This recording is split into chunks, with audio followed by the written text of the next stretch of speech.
Bonjour et bienvenue à vous, chers paroissiens et chers lecteurs de l'Apocalypse. Nous verrons aujourd'hui l'étape du témoignage.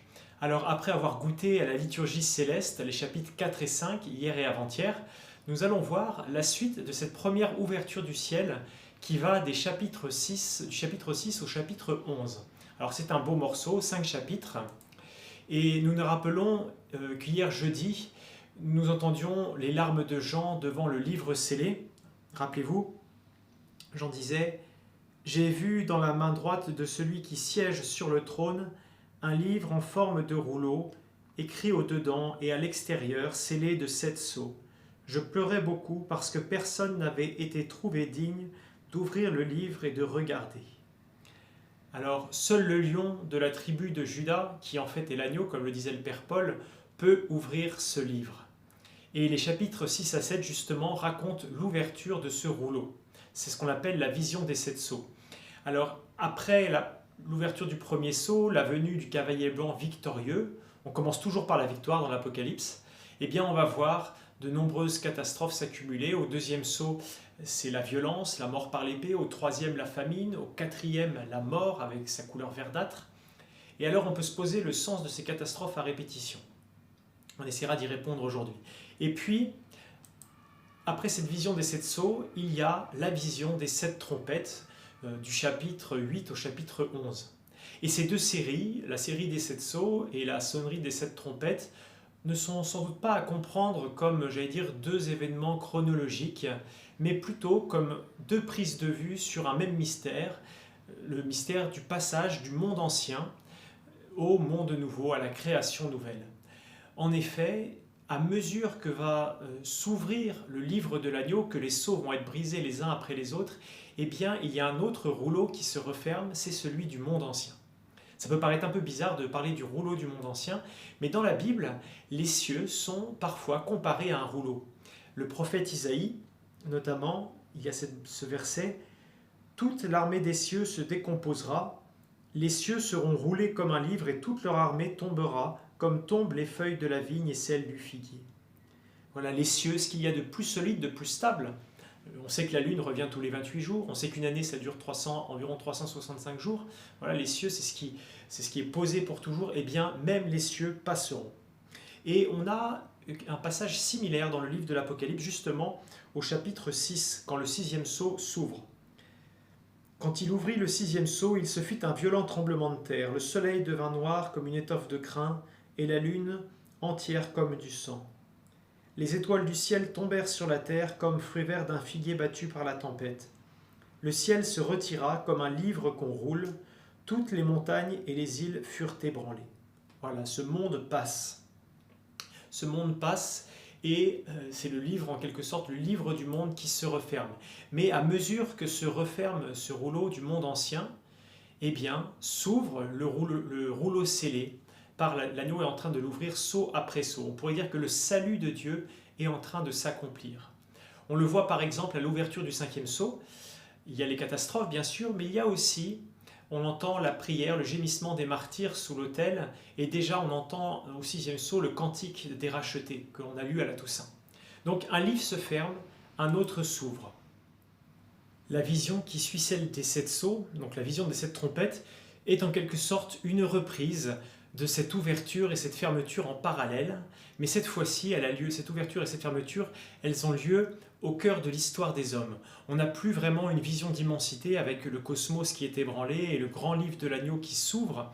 Plutôt, on a une vision zoomée et on voit le cœur des hommes qui se ferme, qui s'endurcit, alors que la bouche des prophètes va s'ouvrir justement pour porter une parole de la part de Dieu, un peu comme un faible écho du livre de l'agneau qui est en train de s'ouvrir.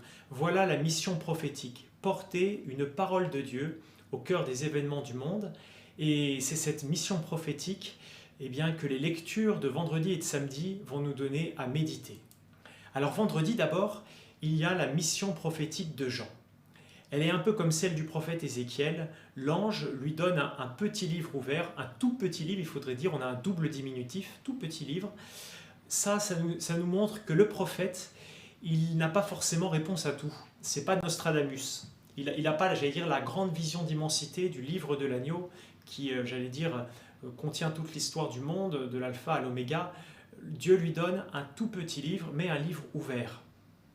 Et cette parole du tout petit livre, il doit la manger, il doit l'assimiler.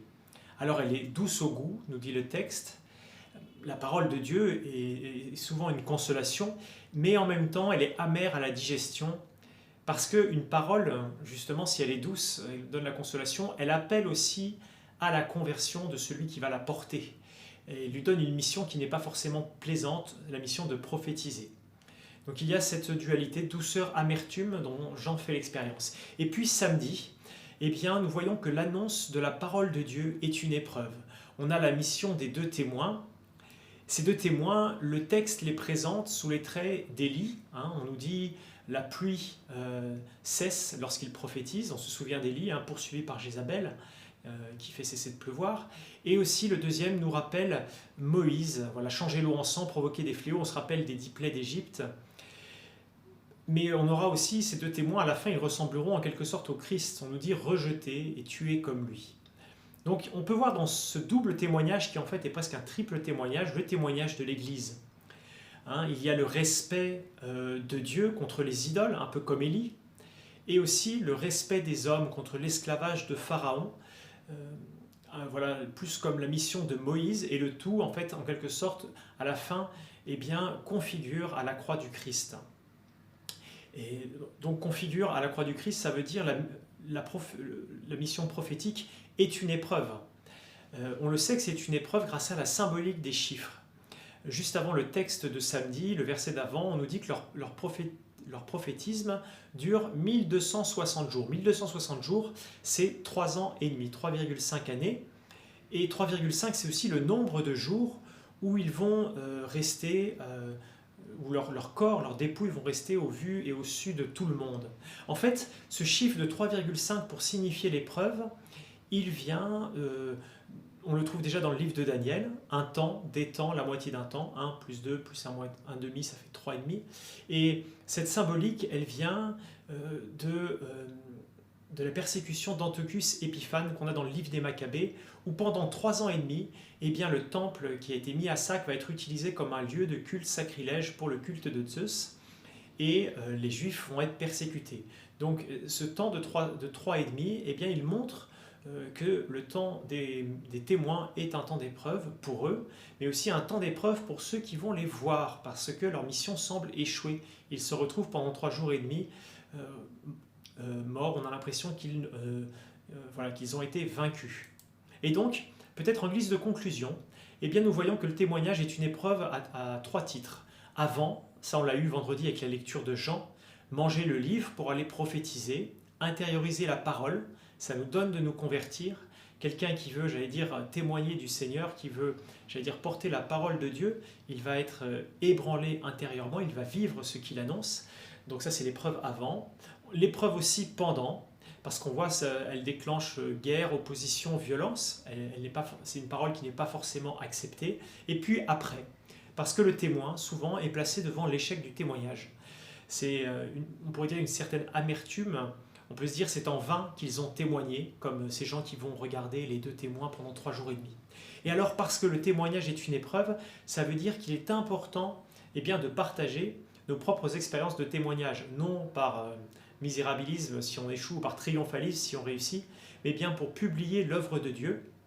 Parce que comme toujours dans l'Apocalypse, on commence par regarder la victoire du Christ. Et si Jean a reçu la mission de manger ce livre qui est amer à ses entrailles et d'avoir une mission prophétique dure, il a aussi reçu cette mission de transmettre la vision aux églises, qui annoncent le retour du Christ. Alors partageons, nos petites expériences de témoignage, partageons-les en homélie. Nous y étions invités samedi dernier dans une formation à la mission. Partageons-le aussi entre nous, en famille, en communauté, en paroisse. Voilà, je vous souhaite une bonne fête du Christ roi. Rappelons-nous, voilà qu'il a remporté la victoire, le lion de la tribu de Juda, le rejeton de David. Il ouvrira le livre aux 7 sceaux. Bonne fête du Christ roi et à lundi. Au revoir.